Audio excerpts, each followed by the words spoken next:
Sa mga lifestyle, magandang araw sa ating lahat. Welcome back again sa ating channel, Marky Lifestyle. So for today's video, let's talk about online learning application. Pero bago ang lahat mga ka-lifestyle, yung mga napapadaan lang dyan, nanonood sa channel natin, new viewers po, please do like, share, subscribe, and then pakihit na rin yung notification bell. Nang sige, notify po kayo sa susunod na mga interesting video na in-upload po natin. So once again mga ka-lifestyle, this channel is for you, no? So kung meron man tayong mga maling opinion na nababanggit, handa po tayong magpa-correct, no? As long as para sa mga biktima talaga ng online learning application.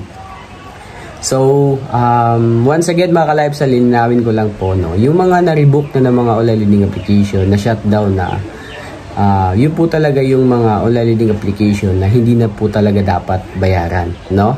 So once yung OLA nyo na nasa list ng shutdown na na-revoke na, so alam nyo na yung gagawin nyo, no?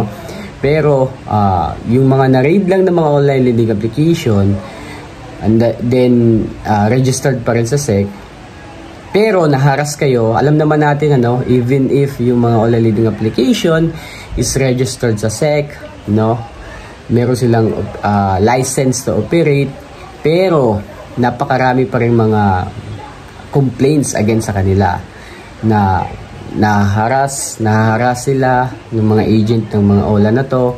Then yun nga lang,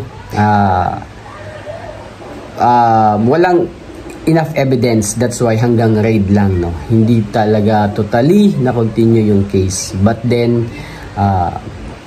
nasa sa inyo pa rin yan. It's up to you pa rin if babayaran nyo or hindi. If naharas kayo, para sa inyo, pinagmumura kayo, pinagtatawagan na yung mga contacts nyo, it's up to you pa rin kung paano nyo i-handle yan mga ka-lifestyle, no? Pero para sa akin, gaya nga ng sabi ko, if naharas ako, pinahiya na ako sa social media, bakit ko babayaran to, no? Even if license to, nakaregister to sa SEC, hindi ko nababayaran to para sa akin kasi kulang pa talaga yung pamamahiya niya. Pagpo-post ng picture ko sa social media, bakit ko pa ito babayaran? So ganun na lang, make sense na lang po mga ka-lifestyle. Huwag na natin masyadong palakihin yung issue mga ka-lifestyle, no?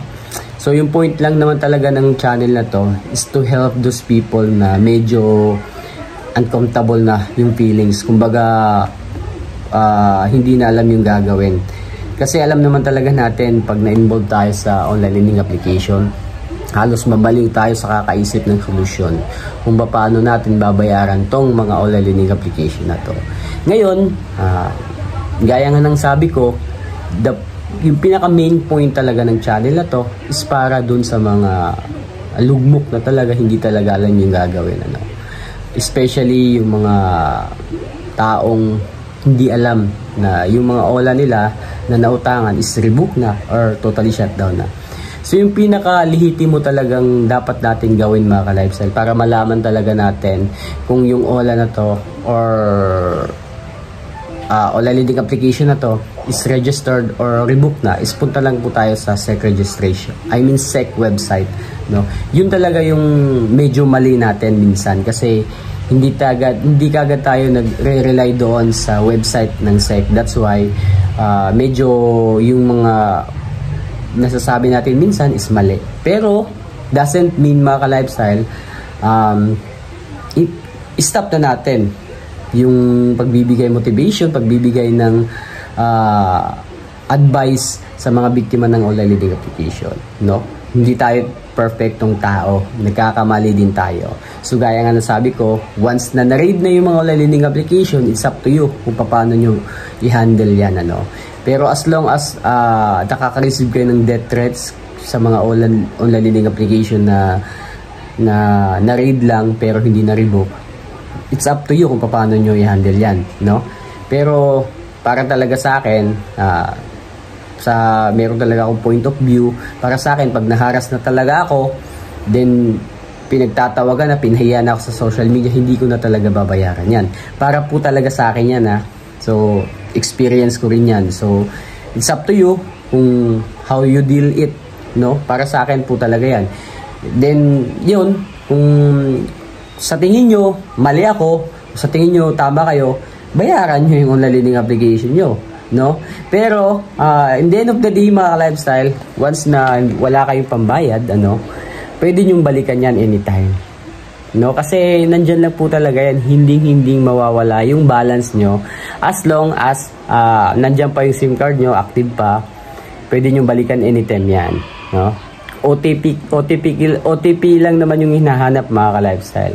Kung meron kayong parating na pera, meron kayong source of income na darating, pwede nyong balikan yan, no? Kasi gaya ng sabi ko dati, no, yung mga online lending application talaga, hindi naman talaga lahat is harass, no? May iba talaga na madali nating matakbuhan. Yun nga lang, sa hindi inaasahan, medyo nagkakaproblema tayo. Pero hindi naman natin sinasadya na hindi bayaran mga ka-lifestyle, no? Huwag naman natin lahatin, no? So, yun. Nagkakaproblema lang talaga yung iba.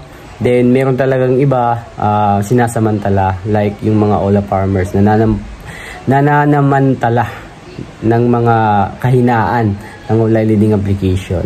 So, alam niyo na yung tinutukoy ko mga ka-lifestyle. So, again, mga ka-lifestyle, yung mga opinion natin based on my experience and based on my research. That's why hindi tayo perfect. Minsan nagkakamali din tayo, no? So, kahit sinong tao naman talaga nagkakamali. So, again, mga ka-lifestyle, yung pwede lang talaga nating dapat hindi bayaran is yung mga totally shutdown na. Nasa list talaga ng SEC na rebook na talaga. Like, yung Copper Storm, I mean, lahat ng mga under nun, Mocha, Blue Peso, Poco Cash, Peso Buffet, yun yung mga legit po talaga na pinatigil na talaga yung operation, no? So, once again, kung meron man tayo mga maling nasasabi sa channel natin, you have the right to correct me, no? Para at least kahit paano open tong channel na to para dun sa mga compliment, suggestion, no? Correction. So, yun lang mga ka-lifestyle, oh. Have a wonderful day. I hope medyo nakaka-recover na kayo sa mga problema nyo sa online lending application kasi gaya nga nasabi ko, lilipas din yan. Pero just check nyo lang, baka kayo yung may magkakaso kayo. So anytime dapat alam natin yung takbo ng mga online lending application na to para ma-check lang natin, no? Kasi baka in the end hindi natin namalayan tayo pala yung may kaso, no?